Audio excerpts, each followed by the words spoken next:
MPTC ZPTC ఎన్నికలకు అట్లాగే జిల్లాల పునర్విభజనకు సంబంధించి చాలా ఇంటర్లింక్ ఉంది. ఒకవేళ ఈ జిల్లాల పునర్విభజన జరిగితే ఎంపీటీసీ ఎలక్షన్లకు ఇబ్బంది జరిగే అవకాశం ఉంది. ఒకవేళ ఎంపీటీసీ జెడ్పీటీసీ ఎలక్షన్లు పూర్తి చేస్తే 5 సంవత్సరాల దాకా జిల్లాల పునర్విభజన జరిగే అవకాశాలు లేకుండా పోతున్నాయి.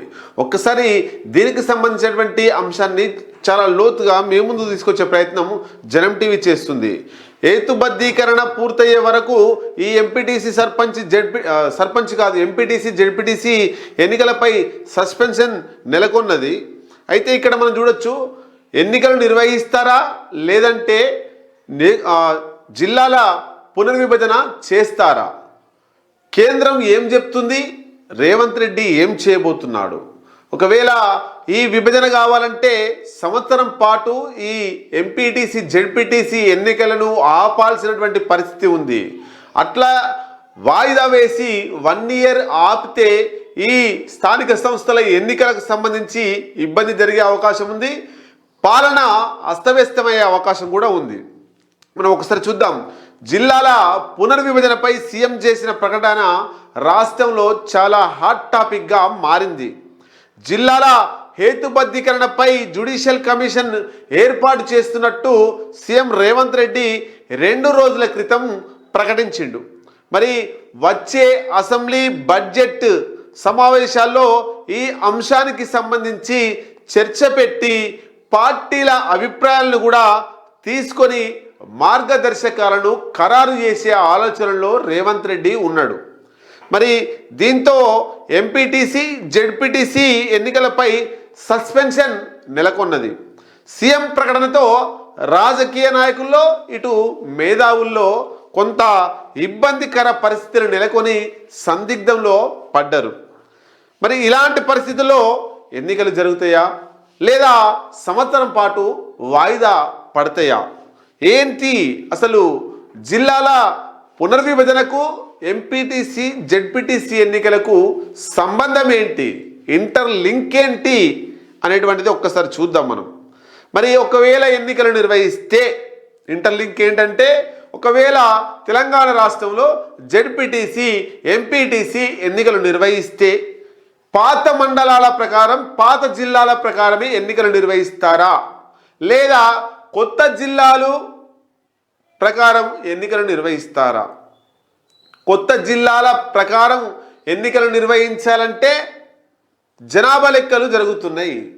జనాభా లెక్కలు జరుగుతున్నందువలన డిసెంబర్ 31, 2026 వరకు జిల్లాల పునర్విభజన జరగకూడదు. మండలాలు, గ్రామాలు, జిల్లాలు వీటి సరిహద్దులు మార్చొద్దు అనేటువంటిది కేంద్రం స్పష్టంగా రాష్ట్రానికి ఆదేశాలు ఇచ్చింది. కాబట్టి ఈ జనాభా లెక్కలు జరుగుతున్న సమయంలో ఈ హద్దులు మార్చడం వల్ల దానికి జనాభా లెక్కలకు ఇబ్బందికరంగా మారే అవకాశం ఉంటుంది. కాబట్టి సంవత్సరం దాకా, అంటే డిసెంబర్ 31, 2026 దాకా ఈ జిల్లాల పునర్విభజన ప్రక్రియ ఉండదు. మరి పాత జిల్లాల ప్రకారం ఎన్నికలకు పోవాలంటే ఇప్పుడు పోవచ్చు. కొత్త జిల్లాలకు పోవాలంటే సంవత్సరం పాటు ఎంపీటీసీ జెడ్పీటీసీ ఎన్నికలని వాయిదా వేయాల్సినటువంటి అవసరం ఉన్నది. ఒకవేళ వాయిదా వేస్తే జిల్లా పరిషత్లు, మండల పరిషత్తులు లేక పాలన అస్తవ్యస్తంగా తయారయ్యే అవకాశం ఉంది. 15వ ఆర్థిక సంఘం నిధులు రాకుండా పోయే ప్రమాదం ఉంది. ఆ నిధులు నిర్వీర్యమయ్యేటువంటి అవకాశాలు ఉన్నాయి. ఆ నిధులు కొన్ని వస్తే ఈ రాష్ట్రంలో ఎంతో కొంత అభివృద్ధి జరుగుతుంది. కాబట్టి సంవత్సరం పాటు వాయిదా వేసుకునే యోచనలో రేవంత్ రెడ్డి లేడు. మరి ఒకవేళ పాత మండలాల ప్రకారం పాత జిల్లాల ప్రకారమే ఎన్నికలు జరిపితే తెలంగాణ రాష్ట్రంలో 33 జిల్లాలు ఉంటే ఆ జిల్లా పరిషత్ చైర్మన్లుగా ఎన్నికైనటువంటి వారు కోర్టుకు పోయేటువంటి ప్రమాదం ఉంది. ఉదాహరణకి ఇప్పుడున్నటువంటి 33 జిల్లాల ప్రకారం జిల్లా పరిషత్ ఎన్నికలు నిర్వహిస్తే, జెడ్పీటీసీ ఎన్నికలు నిర్వహిస్తే ఎన్నికయ్యేది 33 మంది జిల్లా పరిషత్ చైర్మన్లు ఎన్నికవుతారు. ఈ ఎన్నికలు అయిపోయిన తర్వాత జిల్లాల పునర్విభజనలో భాగంగా జెడ్పీటీ జిల్లా పరిషత్ జిల్లాలను తగ్గిస్తే, జిల్లాలు తీసేస్తే ఆ ఎన్నికైనటువంటి జిల్లా పరిషత్ చైర్మన్లు కోర్టుకు పోయే ప్రమాదం ఉంది. మా జిల్లా పోయింది, మా పదవి పోయింది, రాజ్యాంగబద్ధంగా ప్రత్యక్ష ఎన్నికల ద్వారా ప్రజల చేత ఎన్నుకోబడిన మేము ఈ పదవి పోయింది అని కోర్టుకు వెళ్తే కోర్టు వారికే అనుకూలంగా తీర్పు ఇచ్చే అవకాశాలు ఉన్నాయి. మరి వాళ్ళు కోర్టుకు పోకుండా ఉంటారంటే 100% కోర్టుకు పోతారు. ఇప్పుడు రేవంత్ రెడ్డి ఈ ప్రకటన చేసిన తర్వాత రెంటికి చెడ్డ రేవడిలా మారింది రేవంత్ రెడ్డి పరిస్థితి.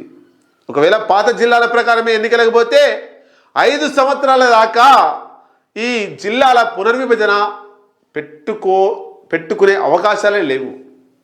ఎందుకంటే వీళ్ళ పదవీ కాలం పూర్తయ్యేదాకా జిల్లాల పునర్విభజన చేయొద్దు.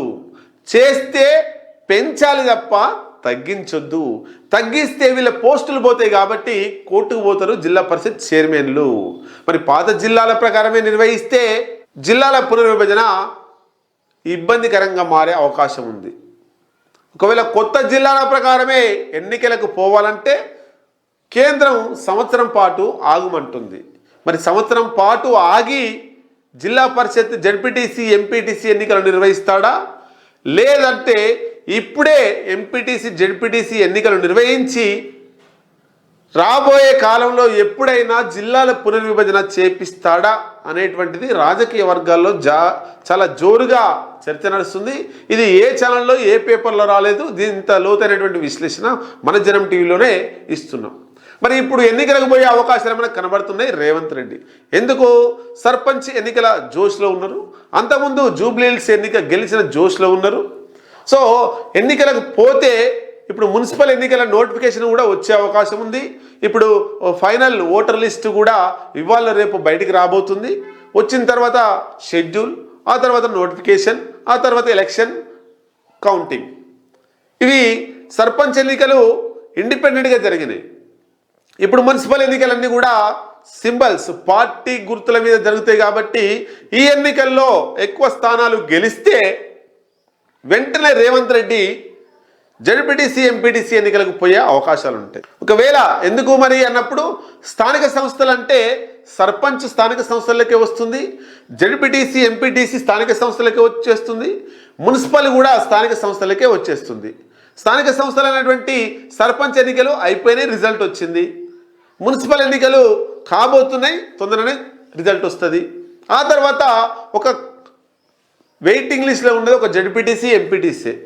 అవి కాస్త కూడా అయిపోతే 15వ ఆర్థిక సంఘం నిధులను కేంద్రం నుంచి ఈజీగా రాబట్టుకురాగలుగుతాడు ముఖ్యమంత్రి రేవంత్ రెడ్డి. తద్వారా రాష్ట్రంలో ఎంతో కొంత అభివృద్ధి అవుతుంది. ఆ కాన్సెప్ట్లో ఫిబ్రవరిలోనే ఎంపీటీసీ జడ్పీటీసీ ఎన్నికల్ని కూడా నిర్వహించాలనేటువంటి దృఢ సంకల్పంతో రేవంత్ రెడ్డి ఉన్నాడు. ఆ తర్వాత మార్చికి వెళ్తే 10th ఎగ్జామ్స్, ఇంటర్ ఎగ్జామ్స్ ఉంటాయి కాబట్టి ఫిబ్రవరిలోనే జరిపే అవకాశాలు ఉన్నాయి. ఒకవేళ ఈ ఎన్నికల్లో పూర్తి స్థాయిలో కాంగ్రెస్కు అనుకూలంగా చైర్మన్ సీట్లు రాకపోతే కాస్త వాయిదా వేసి ఏప్రిల్లో ఎన్నికలు నిర్వహించే అవకాశాలు కూడా కనబడుతున్నాయి. ఏది ఏమైనా ఫిబ్రవరిలోనే ఈ ఎన్నికలకు ముగింపు పలకాలని, రిజల్ట్ కూడా ఇవ్వాలని రేవంత్ రెడ్డి భావిస్తున్నాడు. చూద్దాం మరి. నియోజకవర్గాల పునర్విభజన జరిగితే ఎంపీటీసీ జడ్పీటీసీ ఎన్నికలు ముందు జరగవు. అవి ఒక సంవత్సరం పాటు వాయిదా పడేటువంటి అవకాశాలు ఉన్నాయి. ఒకవేళ ఎంపీటీసీ జడ్పీటీసీ ఎన్నికలు జరిగితే ఈ జిల్లాల పునర్విభజన 5 సంవత్సరాలు వాయిదా పడే అవకాశాలు కనబడుతున్నాయి.